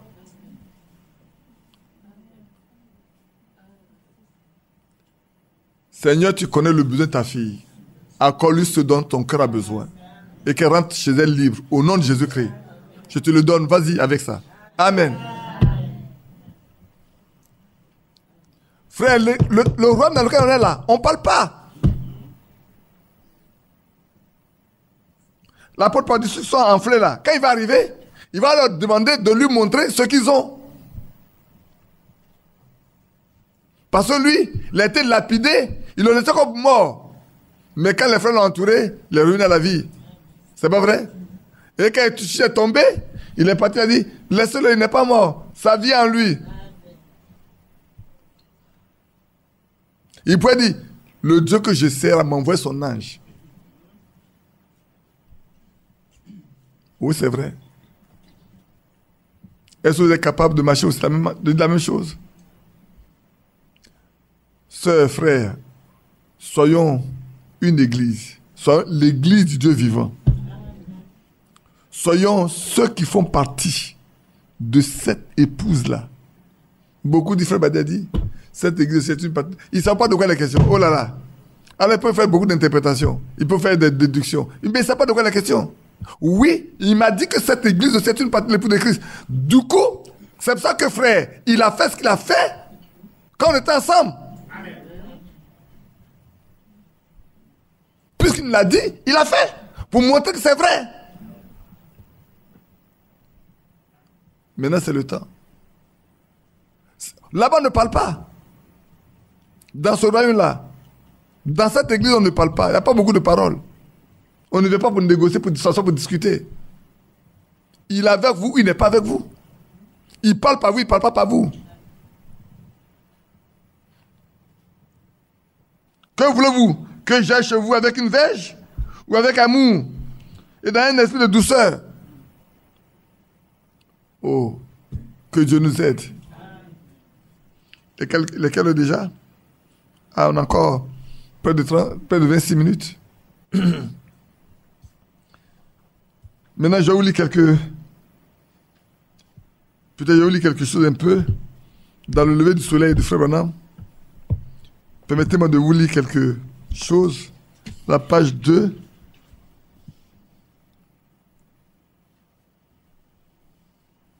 C'est pas lequel.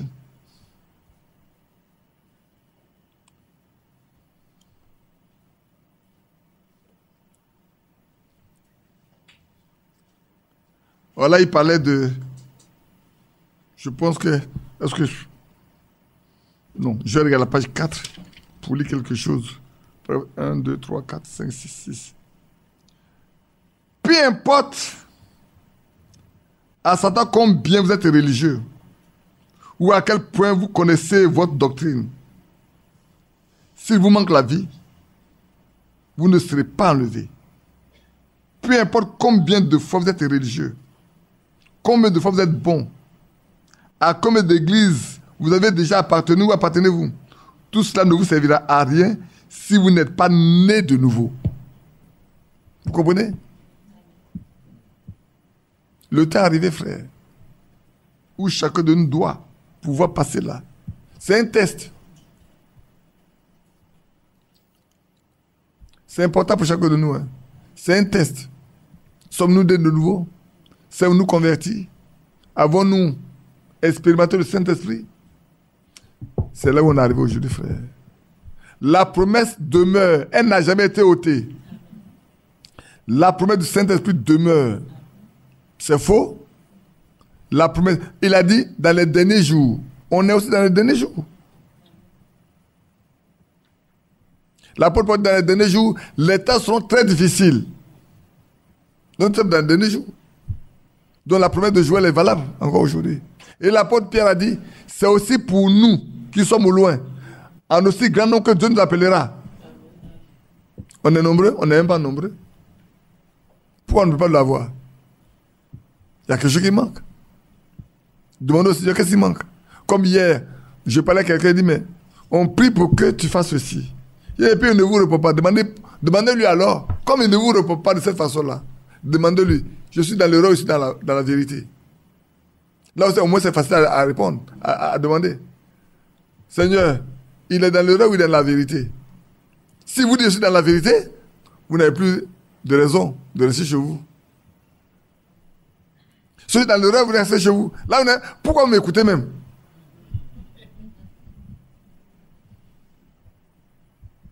Ou vous voulez écouter quelqu'un qui est dans l'erreur? Vous voulez écouter quelqu'un qui est faux?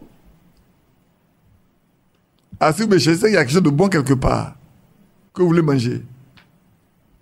Alors venez en manger ça, vous ne voulez pas venir à ma table. Le Seigneur a dressé une table pour nous. Nous, on partira à ça. Venez, on va partir à la table. Il ne veut pas venir. On me demande d'aller où ils sont. Il ne veut pas venir pour qu'on mange à ma table, mais il veut, à la table que je suis adressé, pour moi, il ne veut pas. Mais il veut qu'on aille à leur table. Mais je ne peux pas partir à votre table. Si chez moi, là, je suis rassasié. C'est vous qui mangez mangez ce que le Seigneur me donne. Alors, venez en manger. Ne vous cachez pas. On peut dire quelque chose d'autre encore. Lisons la page 9.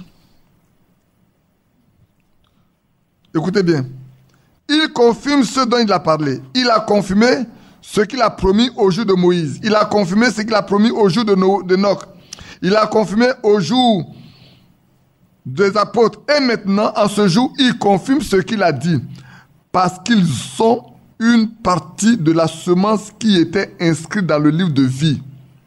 Il est venu pour tous les racheter et les ramener à Dieu. Amen. Qui n'est pas le racheté ici, qui sort? Qui fait partie des rachetés? S'il est venu pour nous, en tant que racheté, il doit confirmer comme il a confirmé au temps de Moïse, au temps des apôtres, il doit aussi confirmer. Pas seulement au temps de frère Branham seulement, il n'est plus là, mais maintenant là, où vous êtes là, il doit confirmer chacun de vous. Pour dire que vous êtes racheté. Je vous dis, frère, que le racheté a en lui la vie du racheteur. Amen. Le rédempteur là, la vie qui en lui est dans le racheté. Il a tout déversé. Quand il est ressuscité, il n'a pas gardé ça pour lui. Tout le privilège, tous les cadeaux, tout ce qui est dedans, il n'a pas gardé pour lui. Il a déversé ça dans son église à lui. Là où il est le roi. C'est vrai. Il a tout déversé. Là. Donc il doit confirmer. Nous qui sommes dans le royaume, nous qui sommes dans le racheté, et les vertus qui étaient en lui, il a aussi déversé. L'esprit qui était en lui, il a aussi déversé. Amen. Pourquoi vivons-nous une vie médiocre et minable, spirituellement parlant? Pourquoi? Pourquoi vous contentez-vous de ça? Quand il y a des grands trésors qui sont pour vous, pourquoi vous ne voulez pas rentrer en possession de ces trésors qui sont pour vous? Bien-aimé. Pourquoi? Dites-moi pourquoi vous ne le voulez pas. On ne vous demande pas de travailler pour ça. C'est déjà mis à votre disposition. Rentrez en possession, rentrez. Pourquoi vous contentez-vous d'une vie minable? Hein, Thierry? Pourquoi? Le temps est venu de vous réveiller. Réveillons-nous, frères et sœurs.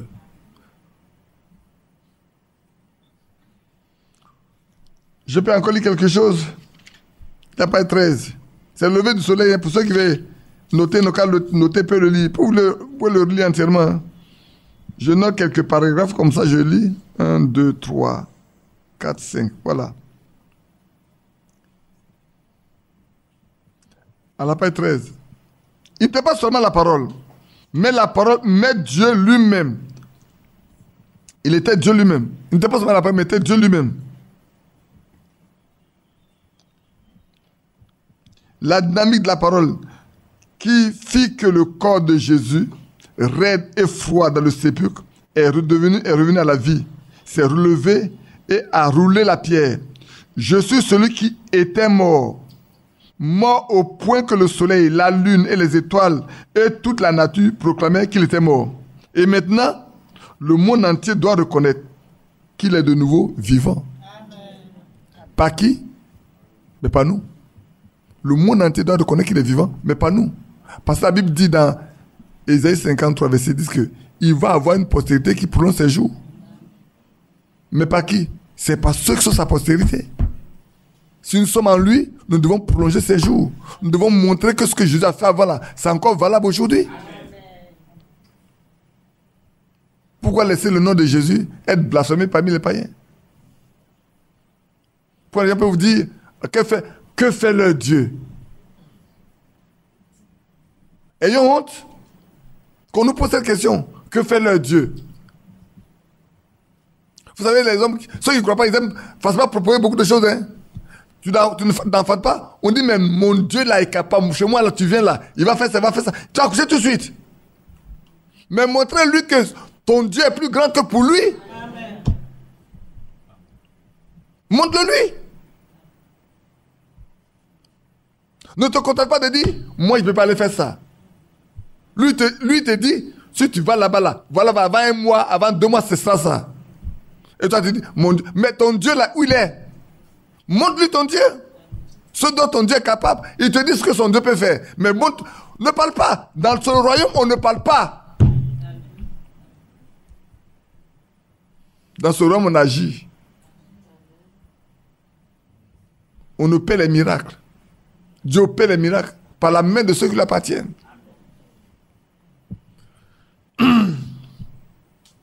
Vous suivez? Aussi longtemps que ce n'est pas comme ça, nos réunions sont des réunions mortes. On va faire beaucoup de bruit. On va être très enthousiaste. On va chanter, on va danser, on va avoir les tambours, on va avoir tous les instruments de musique. On va faire beaucoup de bruit. On va chanter avec on va tirer sur la corde quand on chante. Pour montrer qu'on a de belles voix. Nous, on chante avec la voix que Dieu nous a donnée. Mon vieux frère dit, mais Badi, c'est pas chanter, il n'a qu'à prêcher seulement.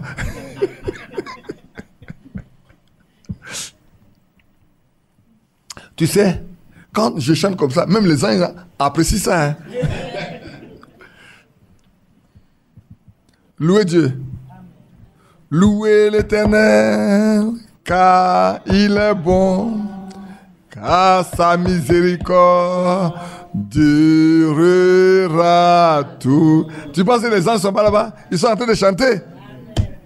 Louez le Dieu des dieux, car sa miséricorde durera toujours. Alléluia. Louez-le. Sortez tous vos tambourins, louez-le. Mais avant qu'il opère à travers vous ce qu'il est.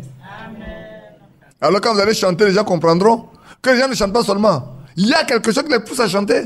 Et cette chose est vivante. Elle est réelle. Alors quand ils arriveront, ils vont passer seulement des chants. Il y en a qui aiment chanter et danser. Ils vont passer des chants pour danser. Quand ils arrivent là, ça se transforme en chose. La fête c'est comme ça? Oui, c'est pas pour chanter et danser. C'est pour manifester la puissance du Créateur. Parce que je vous ai dit, frère, tous les rachetés sont des petits dieux. Si la vie, je vous ai dit une chose, si l'esprit qui est dans Alpha Blondy en vous, vous ferez comme Alpha Blondy. C'est faux? L'esprit qui est dans qui encore, je peux dire? Bob Marley. S'il habite en vous, vous ferez comme Bob Marley. Si quelqu'un qui aime courir les femmes là, son esprit en vous, vous allez courir les femmes comme lui. Mais si l'esprit de Christ est en vous, vous ferez comme lui. C'est pour ça qu'on peut lire dans Romains 8. Maintenant, là, la question va se poser tout à l'heure, chacun de nous. Alors, dans Romains 8, vous connaissez bien ce coin-là, ce chapitre.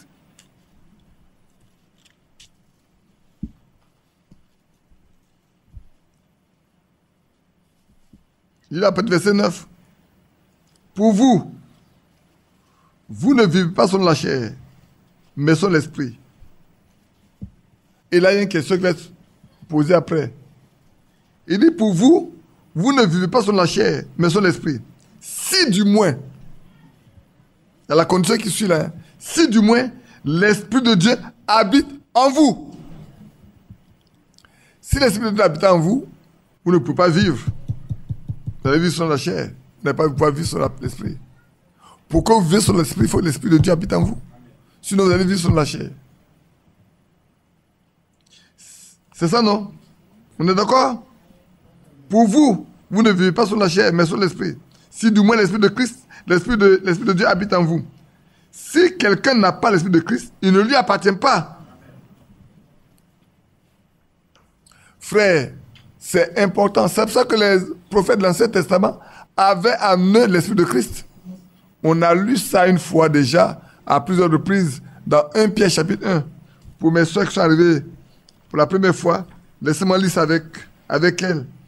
Elles vont noter ça. Ça va les aider à la sortie. 1 Pierre chapitre 1, le verset 10.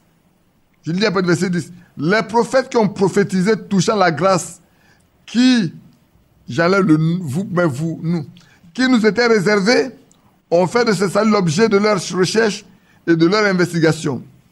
Ils voulaient sonder l'époque et les circonstances marquées par l'Esprit de Christ qui était en eux et qui attestait d'avance les souffrances de Christ et la gloire dont elles seraient suivies. Donc ces prophètes-là avaient en eux l'Esprit de Christ. C'est pour ça que David pouvait crier, mon Dieu, pourquoi m'as-tu abandonné? Mais si l'Esprit de Christ n'est pas en lui, il ne peut pas crier comme ça. Ils ont percé mon côté. Ils ont percé même mes pieds. Ils ont tiré au sort ma tunique. Quelqu'un qui regardait David a dit, mais quel est cet hypocrite-là? Où on a percé ses pieds, ses mains. Puis il a de crier ma tête de bonheur là. David, qu'est-ce que tu fais crier ma tête de bonheur comme ça? Qui a percé ton pied? Où est ta tunique qu'on a partagée? Qui t'a abandonné? Mais il y a l'esprit qui atteste déjà ce qui allait arriver quand il sera à la croix. L'Esprit de Christ qui est en lui, qui atteste des choses qui allaient arriver, c'est lui qui crie. C'est pas David qui crie. C'est pour ça que, si je relis ça, laissez-moi seul vous le lire. C'est pour ça que si je relis dans Actes chapitre 1, le grand discours de Pierre, non, c'est dans 2, laissez-moi vous le lire, le grand discours de Pierre. Actes chapitre 2, il est le verset 29. Regardez comment Pierre va classer l'écriture. Homme frère, qu'il me soit permis de vous dire librement au sujet du patriarche David, qu'il est mort, qu'il a été enseveli, et que son sépulcre existe encore aujourd'hui parmi nous. Comme il était prophète, et qu'il savait que Dieu lui avait promis, avec serment de faire asseoir un de ses descendants sur son trône, c'est de la résurrection de Christ qu'il a prévu en annonçant, disant qu'il ne laissera pas abandonner dans le séjour des morts et que sa chair ne verra pas la corruption. Amen. David a déjà dit ça. Il dit, ne laissez pas ma chair voir la corruption. Mais ce n'était pas lui, David. Son tombeau là, Pierre a dit que voilà son tombeau, c'est au milieu de où? Mais il était prophète. Et il parlait des choses qui vont concerner Jésus-Christ. C'est de la résurrection de Christ dont il parlait. C'est ce Jésus que Dieu a ressuscité. Nous en sommes tous témoins. Élevé par la droite de Dieu, il a reçu du Père le Saint-Esprit qu'il avait promis et qu'il a répandu comme vous le voyez et l'entendez. Amen. Écoutez le reste. Car David n'est point monté au ciel, mais il dit lui-même, le Seigneur a dit à mon Seigneur, assieds-toi à ma droite, jusqu'à ce que je fasse de tes ennemis ton marchepied. Que toute la maison d'Israël sache donc avec certitude que Dieu a fait Seigneur et Christ, ce Jésus que vous avez crucifié. Oh, c'est merveilleux de voir comment l'Esprit de Dieu a travaillé en ces prophètes-là. Bien-aimés, nous devons, nous également, manifester l'Esprit de Christ s'il habite en nous. Et il doit habiter en nous. Voulons-nous être enlevés? Cet Esprit doit habiter en nous. Voulons-nous vivre la vie de Christ? Cet Esprit doit habiter en nous. Voulons-nous qu'on nous reconnaisse comme étant comme Christ? Son Esprit doit habiter en nous. C'est aujourd'hui que ça doit se faire. Demain n'est pas pour toi. Rien ne dit que quand tu vas quitter, tu vas arriver à la maison en paix. Tu peux même avant d'arriver, tu peux mourir sur le chemin. Mais où seras-tu? Veux-tu passer à l'enlèvement? Tu dois avoir l'Esprit de Christ. Tu dois lui appartenir. Celui qui n'a pas l'Esprit de Christ ne lui appartient pas. Et tu ne lui appartiens pas, tu ne prends pas là où il va. Il dit, je vais vous préparer une place. Que je m'en serais allé, que j'aurais préparé cette place, je venais vous chercher. Afin que là où je suis, vous y soyez aussi. Mais frère, si tu ne lui appartiens pas, cette place ne t'appartient pas non plus. Tu peux lire. Frère, écoutez bien. Pourquoi pas d'une chose quand vous savez où vous n'aurez pas? Je ne sais pas si vous m'avez compris. Qui m'a compris? Qui ne m'a pas compris? Ne vous mettez pas à parler d'une chose quand vous savez que vous n'aurez pas cette chose-là. Le fait de parler, ça ne vous fait pas du bien. Vous parlez, ça va vous apporter quoi? Rien du tout. Parlez des choses que vous pouvez posséder. Et ici, c'est des choses dont nous devons rentrer en possession. Si j'en parle, c'est parce que c'est une promesse pour nous. Et chacun doit pouvoir rentrer en possession de ça. Alors quand vous rentrez en possession, vous pouvez parler de ça. Mais tu ne l'as pas. C'est comme quelqu'un qui parle des États-Unis, il ne connaît pas les États-Unis. Il n'a même pas joué un billet pour aller aux États-Unis. Tu vas raconter tout. Là-bas aux États-Unis, tu connais la route?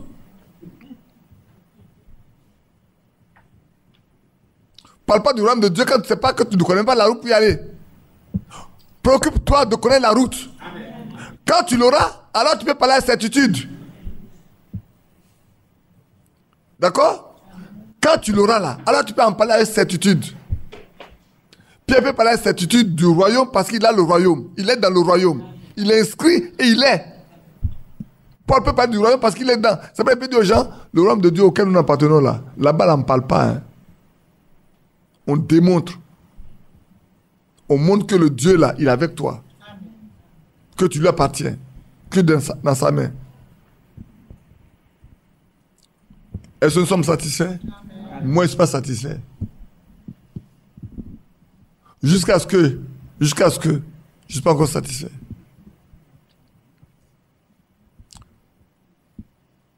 Quand vous dites Amen, vous dites, ainsi soit-il. Ainsi soit-il comment? Vous ne l'avez pas encore, vous dites ainsi soit-il. Vous dites ainsi soit-il quand ça sera vrai. Alors quand vous dites Amen, vous dites ainsi soit-il. C'est ce que ça veut dire. Que Dieu nous bénisse. Je vais vous laisser aller prendre votre déjeuner. Je sais que je vous ai un peu secoué ce matin. Mais vous n'allez pas pouvoir dormir après. Soyez secoués pour ne pas dormir. Que chacun nous soit réveillé. Consacrons-nous et consacrons notre temps. Consacrons notre maison. Frères, soyons l'église que Jésus a fondée lui-même. Soyons l'église. Même une personne dans un seul lieu forme l'église si Christ habite en lui. Vous allez me donner de lire encore le passage. Vous voulez qu'on le lise? Allons lire dans 1 Corinthiens 6.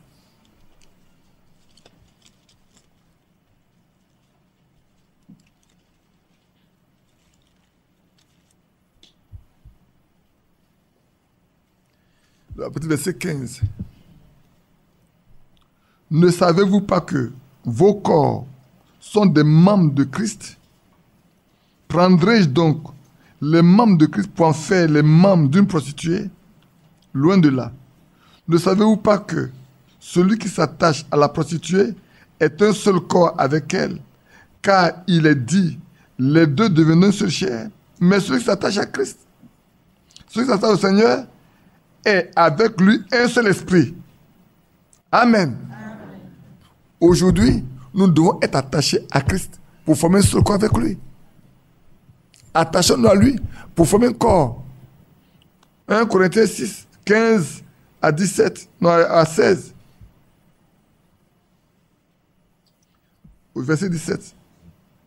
Après, vous pouvez lire le reste. Ah, si vous sautez par le verset 12, dit, ne savez-vous pas que votre corps est le temple du Saint-Esprit qui est en vous, que vous avez reçu de Dieu, et que vous ne vous appartenez point à vous-même. Si quelqu'un a l'Esprit de Dieu, il ne s'appartient plus à lui-même. Et c'est ce que nous voulons, c'est où on veut arriver. À ne plus nous appartenir à nous-mêmes, mais appartenir à celui dont l'Esprit habite en nous. Verset 19. Ne savez-vous pas que votre corps est le temple du Saint-Esprit qui est en vous? Est-ce là nous? Que Dieu nous aide. Et que vous ne vous appartenez point à vous-même, car vous avez été rachetés à un grand prix. Glorifiez donc Dieu dans votre corps et dans votre esprit qui appartient à Dieu. Que Dieu soit loué. Animel, tu peux nous entonner un cantique?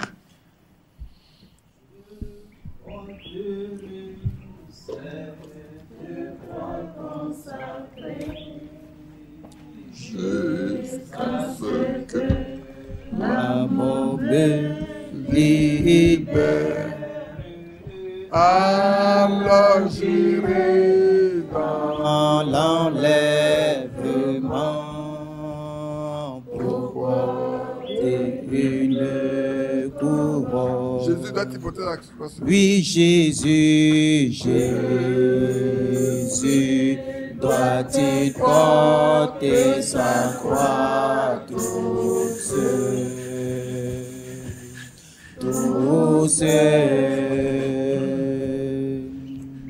et le reste du monde vivre dans l'insouciance. Il y a une croix pour chacun. Il y a une croix pour moi. Oui, je porterai